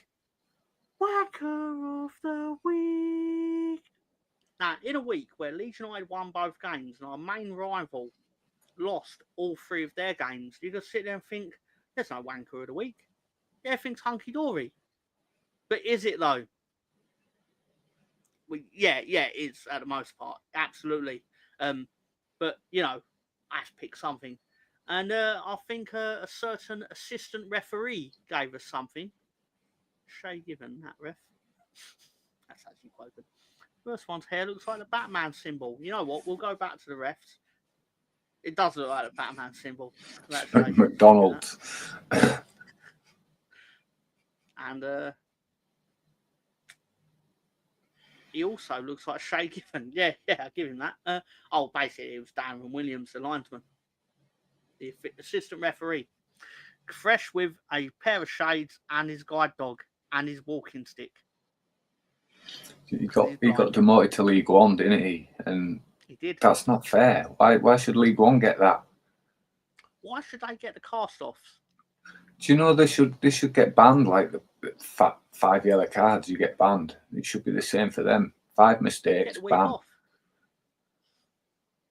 Unpaid. What other job is there where you actually get demoted as if to punish someone else? Because what if the people in League One deserve a assistant referee that is considered to not know his job? Otherwise, he wouldn't be in it. You should have to redo his license every time the fucking. They soon get sick of it, won't they? It weaned out the shit ones. Mediocrity.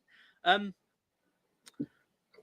before we sort of do the final question of the week, very quickly, the dipshits. I've only got 5, admittedly. So, the dipshits.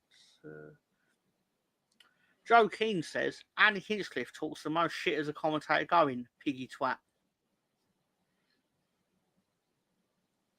Dan Pickard says, Andy Hinchcliffe just said, I shit you not, and verbatim said, Josh Sargent might be the best striker in the Championship.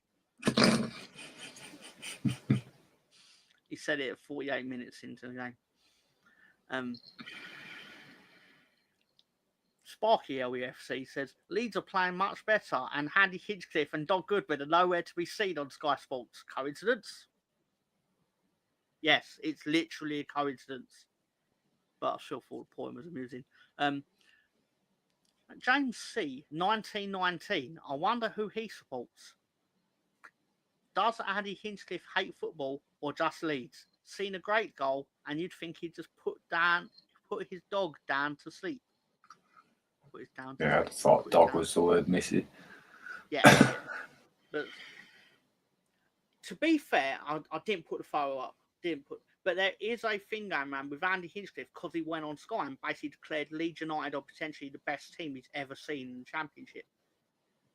I see it came out of his mouth. He said it. But he had said it before the drop-off, obviously. So obviously we're not going to legally become the greatest team in the Championship. Even though we obviously should be, based on the points we've lost and how we've lost them. But that could be the same for any football team ever, to be fair. Yeah. One mistake, 1 week unpaid leave. That's what I was getting at, Tarek. But you shouldn't then be, and I'll try and word this in a nicer way, let's just say. You shouldn't then just be demoted to another league and pass the problem downwards. It's basically don't get. You should have like don't get instead of the stupid fourth official, you should have like a bench for him to sit on. He should sit on that for 10 weeks with no involvement, but just to watch football. He drive to Bernard Castle to test his eyes. And the last one. Some injury time played in our game must be totting up injuries to Andy Hinchcliffe, Wim Jonk, and Alben Abdi all in one game. Oh, hang on. Got to take the thing off. That's the actual amount of injury time that was displaying on this football app.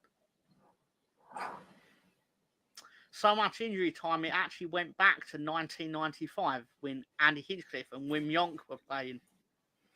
It amused me. It amused me because Wim Jonk scored against Leeds United. I don't know if you know that. I think he did. I do. He played for PSV Eindhoven at the time, and I believe it was a weird free kick where they flicked the ball up and then he just volleyed it over. Very nice, to be fair. In the UEFA Cup run of 1995. That's what the Europa League used to be called for a younger football fan. Anyway, and this is the point where we do the Sunday roast. Except we've already done it, so... Must be time for question of the week. Absolutely is. But obviously, for the benefit of everyone else, this is Director John took a request from me and basically put them all together for the sake of space. And this is Sheffield United's remaining games and Burnley's remaining games all in one place. And people with an eagle eye may notice they are going to be playing each other very soon. Pardon me. Very soon. Evening, Richo. Evening. I see you for ages. Oh, they won. They won. They did. He was very good, Anthony, to be fair. Wim Jonk was a good player. Sheffield United. It's seemingly that way, yes. I'll give your team credit. I mean, David Moyes bringing him back, masterstroke. There's no other way to describe it. It is. But, obviously, Rosie says hello to Richo. She has, I was about to say she could do whatever she wants, but obviously in polite society, let's just say. So, awesome stuff.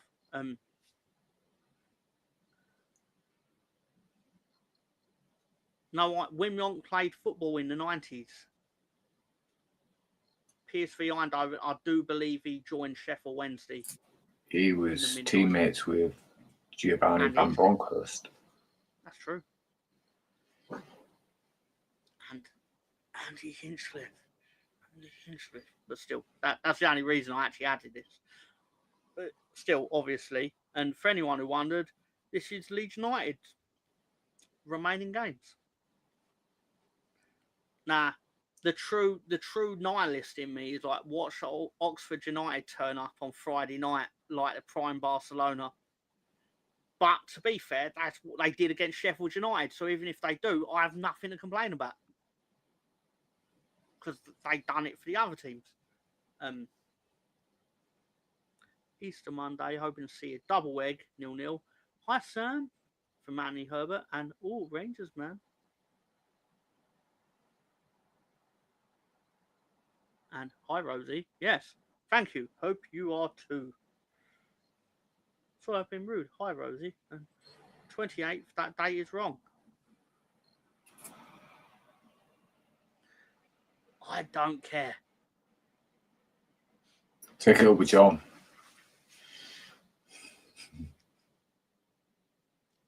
I'm such a shield for John on this, but again, it's my fault because I proofread it. So. No, John doesn't need shielding in this respect. It's at your own peril. Also, we'll still be hungover on Friday after getting overawed in that boat race today. When Yonk is the same age as Sam Greenwood. Oh my God, the Sam Greenwood alarm has been hit. So obviously, cut long story short, everyone, it's time for the actual question of the week.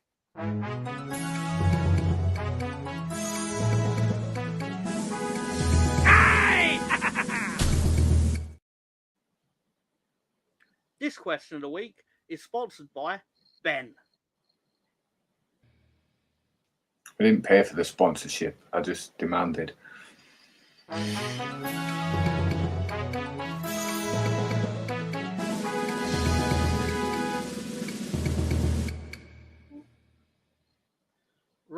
Roll up. 56, 58, same age as Sam. See you all at the new stadium in August. It'd be a pleasure to be there, but I'm not going to even. Nice place to get 3 points. Yeah. Get a win versus Oxford and promotion should be sewn up. In an ideal world, yes, sir. So roll up. Get the question of the week this week. Who is this lineup of 1980s child actors that can beat up Sam Greenwood? This is our beloved Sam Greenwood, the greatest admin in the business. The moderator, the mod. This is Sam, looking delectable, of course. Who are these children in the 80s that can all beat up Sam Greenwood?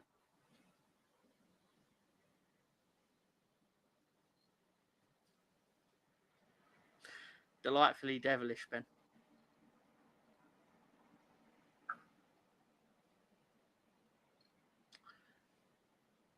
Let's go back one. Rosie says, that's his MySpace. That's his MySpace photo. Chunk from Goonies. Yeah, but who plays Chunk from the Goonies? Yeah, it's not that simple. Who played Chucky from the Goonies? Chucky from the Goonies.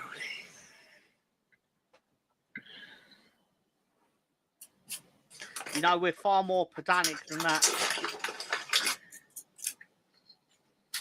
Correct. One of them is actually Kieran Culkin.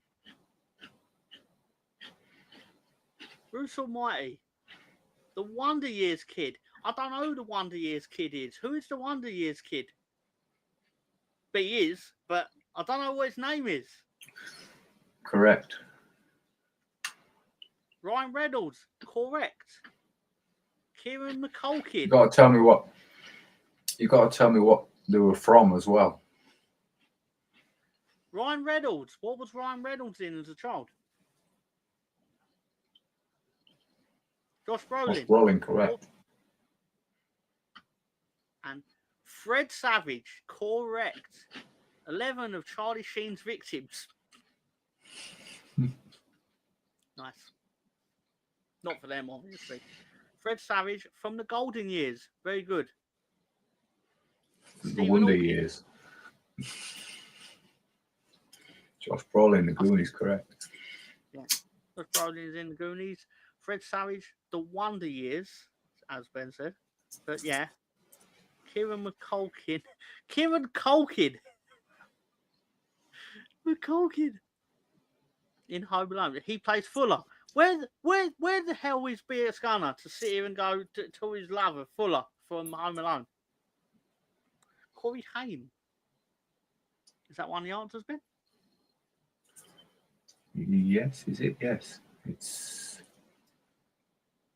it? Yeah. No, I don't know. No, I didn't. The kid in Kindergarten Cop as the goalkeeper. Who is that kid? That's correct. That is correct. You're right. It is him. It is him.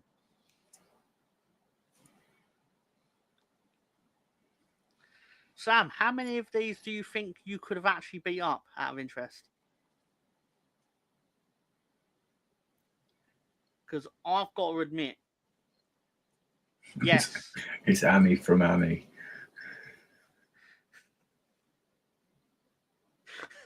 It is. How you beat up Annie from Annie? It is Juliette Lewis, yeah. Corey Haim above the Wonder Years kid, I think. I don't think that's who it is. One second.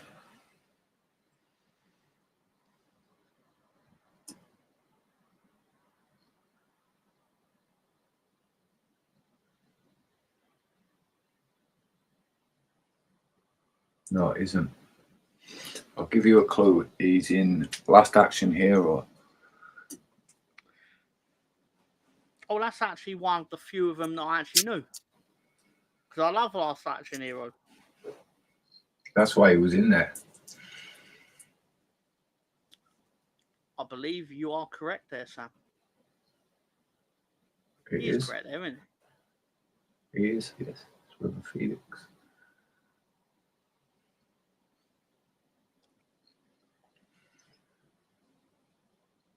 So we've basically got most of them in one form or another. Yeah. We're missing the names of Chunk, Last Action Hero, Kindergarten Cop, Annie, Elliot, and that's the names you're missing of them. And you're also missing what Ryan Reynolds was in and what Juliette Lewis was in as kids. I can give you the initials, but it seems a bit redundant because you're doing it 14 seconds after Ben has just said Juliette Lewis. I might as well just say at the bottom left is Juliette Lewis, but what is she in?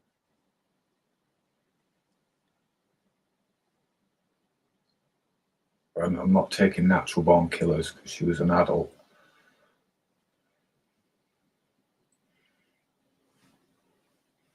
Don't recall the little CUNT in goal.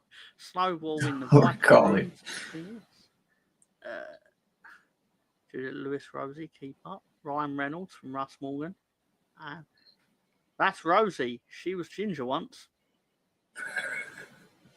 Have we got all of them? Austin O'Brien. That is correct. That is the young fucker from Last Action Hero. I don't think she wasn't that young in Cape Fear, was she? Possibly, yeah. But I'll give you Cape Fear. I'll give you Cape Fear. But what I was thinking was National Lampoon's Christmas Vacation. But yeah, she was young in Cape Fear, so fair play. Scooby becoming king pedant here with wasn't in the 80s, Sam. Wasn't in the 80s. I'm gonna grant you that rank, Scooby, because that's impressive. I'll be fair to you, because that didn't even occur to me in that one. So, kid out of Kindergarten Cop in goal. Russ, do your thing. Google it and let me know who it is. What's the name? So we need Elliot, Annie, and Chunk. National Lampoon. She's young, but not that young. But she played a kid, basically. Yes, Dominic, because his father was Crispin. And I always thought the dad, correct me if I'm wrong, I always thought the dad in Kindergarten Cop was Crispin Glover. But it's not. The dad is Richard Tyson.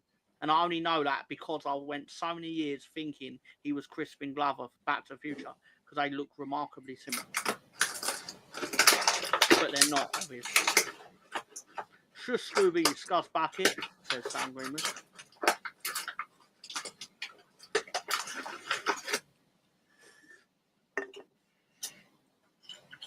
Do you want to give it? You want me to put up the answers? Mm-hmm. You know what? I will give everyone the congratulations. Anthony Googled it first, so well done. Correct. Appreciated. Saving us all time. I'll be honest, Sam, I wouldn't know either. He's got a twin as well. Is it? I was about to say, is his twin Crispin Glover? It's obviously a child, so it can't be. That's a weird thing for me to say. Christian The only one I Joseph actually- Cousins, twins apparently. Thank you, Russ. In all seriousness, and I say all this. Yeah. I'm not vilifying the googling on this, literally because I wouldn't know either. The only one I know off my own, without looking, is Chunk. Is Jeff Cohen.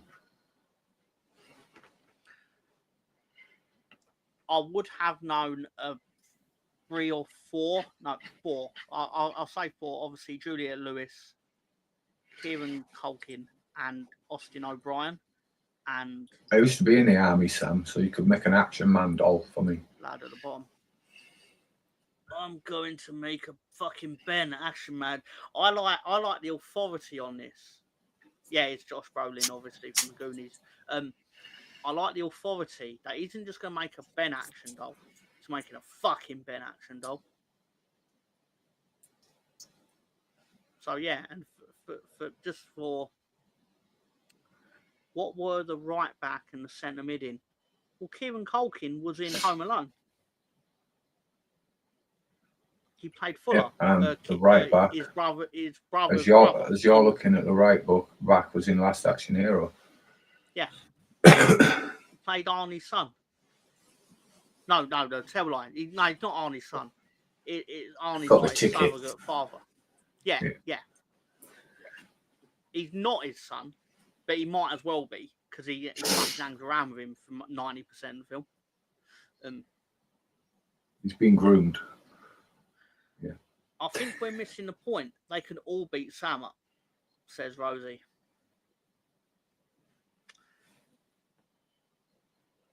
I think that's a great point to sort of leave it on in terms of the quiz. And these are the names. Congratulations to everyone who participated. And I do genuinely appreciate the participation. It's Austin. Fuck it, I don't know why I fell for that. Who's the right back, despite the fact it's been said 900 times, but it's Russ Morgan. So he's parodying the fact that it's been said a few times. I'm aware of your humour, Russ. I'm aware of it. I'm aware of it, Mr. Morgan. Oh, Henry Thomas, of course, from E.T.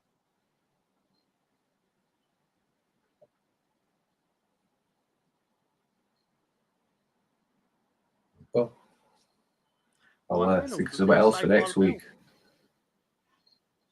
We'll think of something else for next week. As I know I'm just repeating Ben there, but still, I really generally forgot Ryan Reynolds and Saved by the Bell. The new class, obviously. Was it the new class? It was. Fair enough.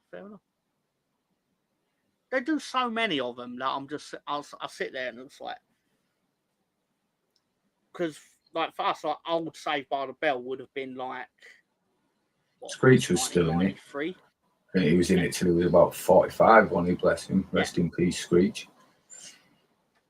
Was Joseph Cousins in anything else? I'll have a look right now, but just for the sake of it, I was saying. It's I should already know this. I think he was. He was in it. Something else. I just can't think what it was. You know these lads. Was he in Scuba Steve? Was he that kid with Adam Sandler? I actually have no idea. He was in the actual things he's apparently known for, according to Amazon. Kindergarten Cop, obviously, Intruders, and Knots Landing. According to the Internet Movie Database, he is known for Kindergarten Cop, Intruders, and Knots Landing. Knots Landing, Back to the Something. He played Bobby Ewing. And Bobby Ewing. Timmy Wilkes. Yeah, but that was on Knots Landing as well. TV show, 2 episodes. He played Bobby Gibson Ewing in Knots Landing, 88 episodes between 1987 and 1993. I'm waiting for Saved by the Bell, the prison years, says Russ Morgan. I would find it odd if anyone else knew his name. Anyone knew his name. I love Kindergarten Cop. I never knew that. He must be older than me. He was born in 1983.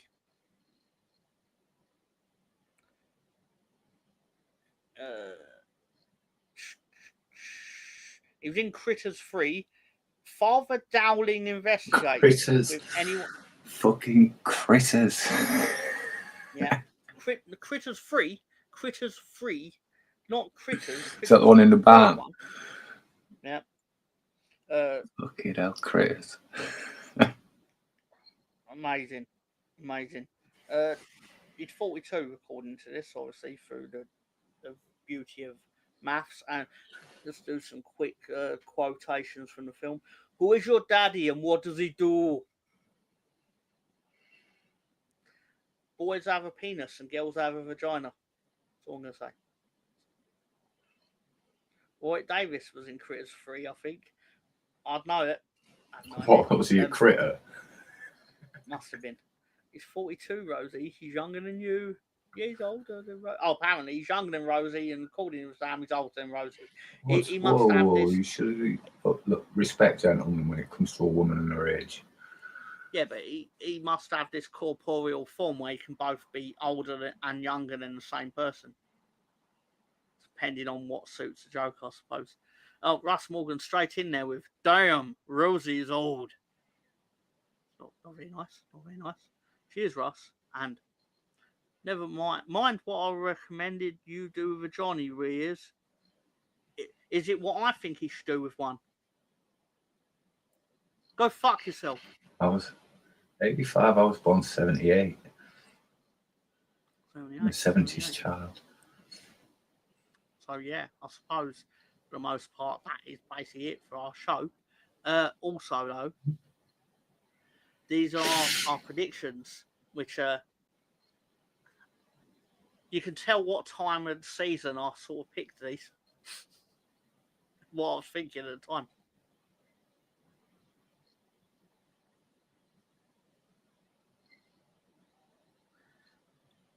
I'm determined to get a 7-7.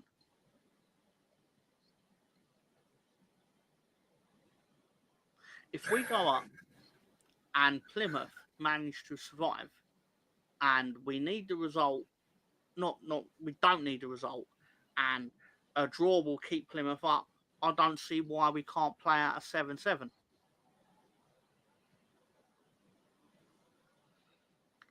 In fact, Tom Abbott showed, I didn't think you wanted me to put the toy.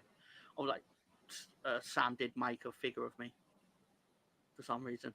Get it up, man. I want to see this figure of you.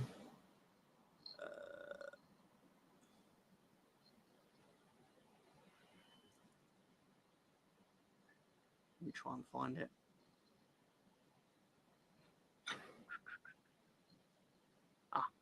Oh, because I typed in Tom figure, and obviously I actually saved it as Mr. Tom figure.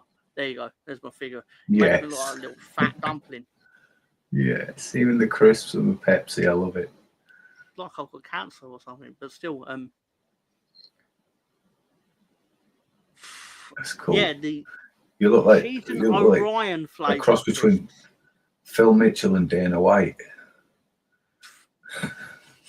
I'm also loving the Hulk Hogan poster, obviously, with diseased Hogan. But still, thank you, Sam, of course. All the predictions are rolling in. Rich looks like a Ranger shirt. 4-1. Thank you for those predictions, everyone. He looks more like Grant than Phil. I'll take that as a compliment based on the fact that Phil was obviously least successful. Hulk Hogan looking a bit rough. You know what? I'll add the one that Sam made of Rosie, just for why the fuck not at this point. This was Rosie's one. Rosie's master. Yes. Tom Selleck. Go have a Tom Selleck. The actual Tom Selleck image is actually a lot better than the Hulk Hogan one, to be fair. But obviously, why is she a judo master? Because she knows her judo well, some would say. The Crow of Judgment. Oh my god, I almost forgot. Yeah, you've got to make a Crow of Judgment figure. That look cool. Should make a Crow of Judgment figure. But let's bring in the Crow of Approval. because obviously just pure approval this week.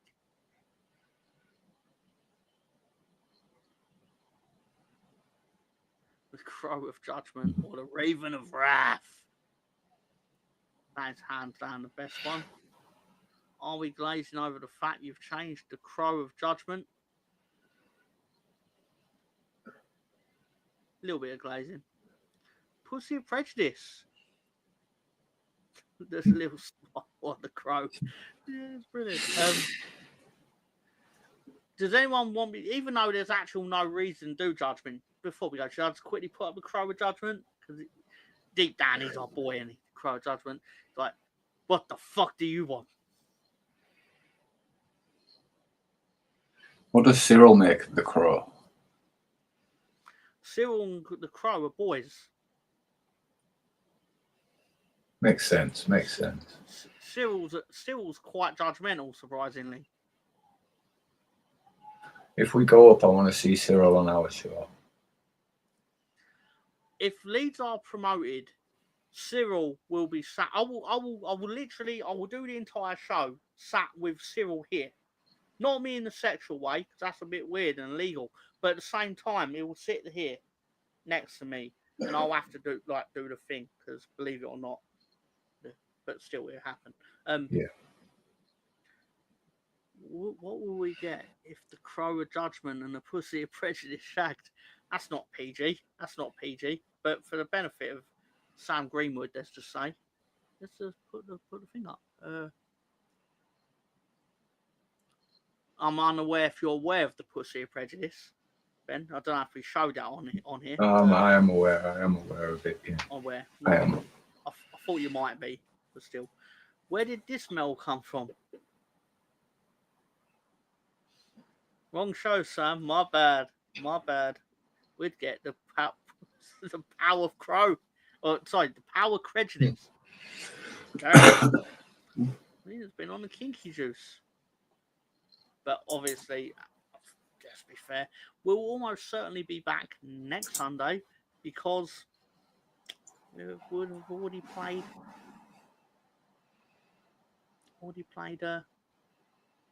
Oxford. But do forgive me if next Sunday, I am absolutely fucking shattered because I'm sure Ben won't mind me promoting this mildly, but obviously on Saturday we're doing a watch along for WWE NXT Stand and Deliver. I've made the thumbnails. I've made these thumbnails 2 weeks ago, but still, anyway. But obviously on the Saturday we're having WrestleMania Night 1. Point harder, boy, on where they're shaking their fists, but still. But obviously, in between that and night 2, we're going to be doing Leeds travelling to Oxford. And then we'll do night 2. So, it's what it is. I've had fun this week. I'm going to win some money. Question, Mr. Tom. If you wasn't a Leeds fan, what would you support and why? Wait, we can change. You know that was an option. Bristol City. Just because I hate the Rovers. Can't stand them. So fuck here. Thank you. You know what? I will say this. Ben, I'll give Ben his due. He actually pointed this out. He actually says we have this is not my opinion. I agree with it. But Ben actually posited the opinion that we have the best chat in YouTube. Definitely. There's no ass kissing. There's no comment begging. It's just you all respect each other, even though you rip the shit out of each other. Yeah, man. It's very nice. You compliment the show. You make it worth doing. So thank you. I can't put it any better. Really appreciate you pointing that out, Ben. Miss Melina says, Mr. Tom, if you could have a sit-down meal with any Leeds player, who would it be and why? I mean, it would obviously be Firpo, obviously. Just to breathe the same air. I don't mean to say that, like asking it was wrong or obvious, because it's not wrong, but it is kind of obvious. I'd hold my breath. I would hold my breath and ask permission if I could share his oxygen. Yeah. If I was dying in the sea and Junior Firpo dived in to save me, I would actually feel really sad if he gave me mouth to mouth, because I'd be like, Junior, why are you wasting your oxygen on me?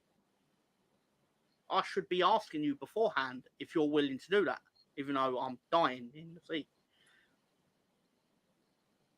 Is that too far? Modern day Jesus.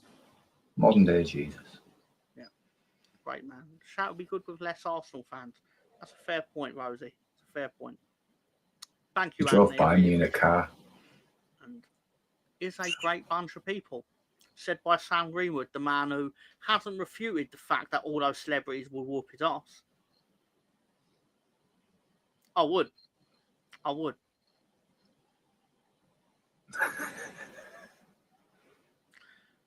No shame in it. He's a millionaire. So,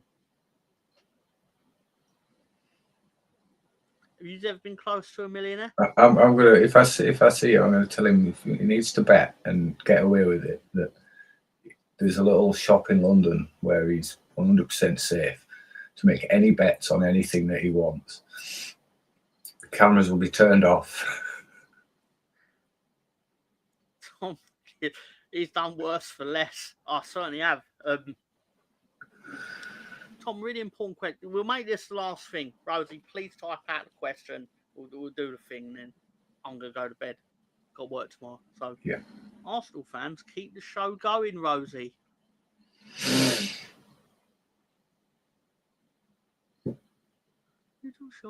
Little shop in London. Where's this question?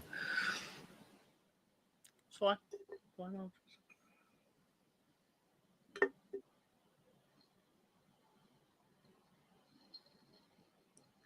If Felina and Sam are clinging onto the edge of a cliff and you can save one, who are you saving? You know what? I would just throw myself off, because yeah, grab them both and all dive together.